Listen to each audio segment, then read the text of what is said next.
And now for my favorite children's book, The Tale of Three Trees, a traditional folk tale retold by Angela Elwell Hunt, illustrations by Tim Jonke.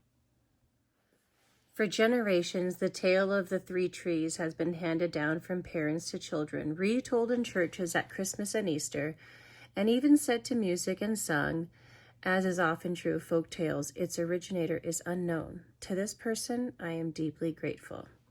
Angela Elwell Hunt.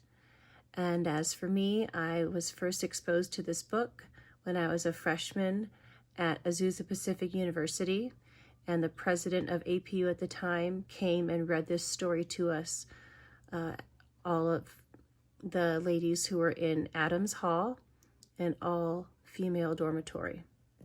And I was just in awe. Once upon a mountaintop, three little trees stood and dreamt of what they wanted to become when they grew up. The first little tree looked up at the stars twinkling like diamonds above him. "I want to hold treasure," he said. "I want to be covered with gold and filled with precious stones. I will be the most beautiful treasure chest in the world."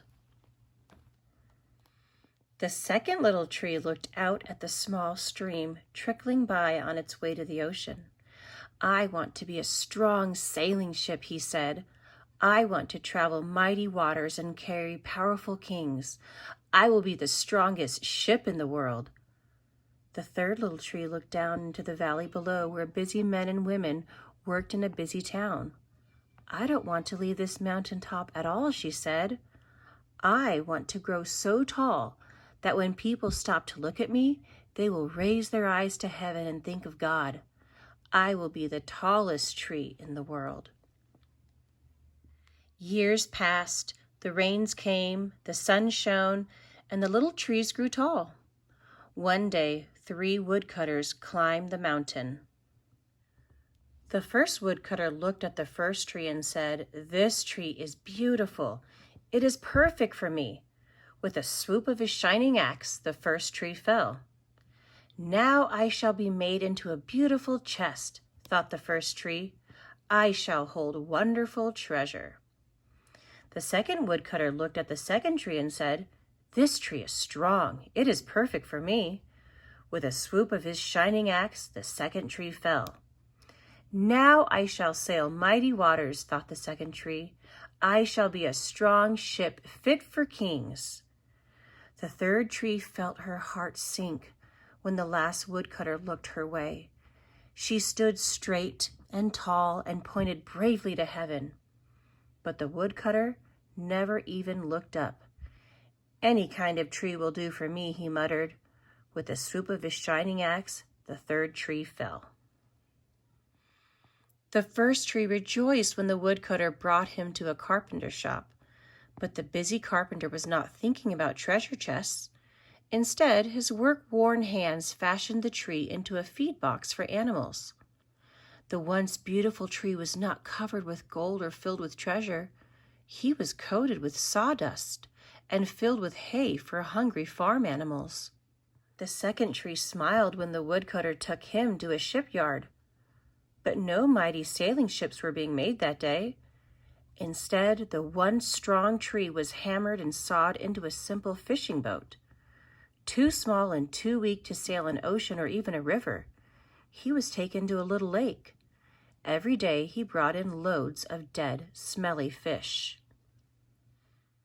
The third tree was confused when the woodcutter cut her into strong beams and left her in a lumber yard. What happened? The once tall tree wondered. All I ever wanted to do was stay on the mountaintop and point to God. Many, many days and nights passed. The 3 trees nearly forgot their dreams. But one night, golden starlight poured over the first tree as a young woman placed her newborn baby in the feed box.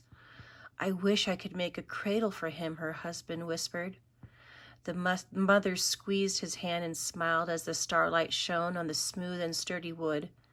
"This manger is beautiful," she said, and suddenly the first tree knew he was holding the greatest treasure in the world. One evening, a tired traveler and his friends crowded into the old fishing boat. The traveler fell asleep as the second tree quietly sailed out into the lake. Soon a thundering and thrashing storm arose. The little tree shuddered. He knew he did not have the strength to carry so many passengers safely through the wind and rain.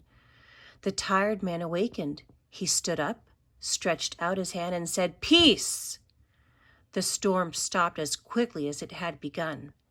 And suddenly the second tree knew he was carrying the King of heaven and earth. One Friday morning, the third tree was startled when her beams were yanked from the forgotten woodpile.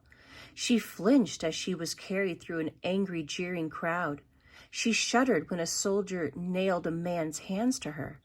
She felt ugly and harsh and cruel. But on Sunday morning, when the sun rose and the earth trembled with joy beneath her, the third tree knew that God's love had changed everything. It had made the first tree beautiful. It had made the second tree strong. And every time people thought of the third tree, they would think of God.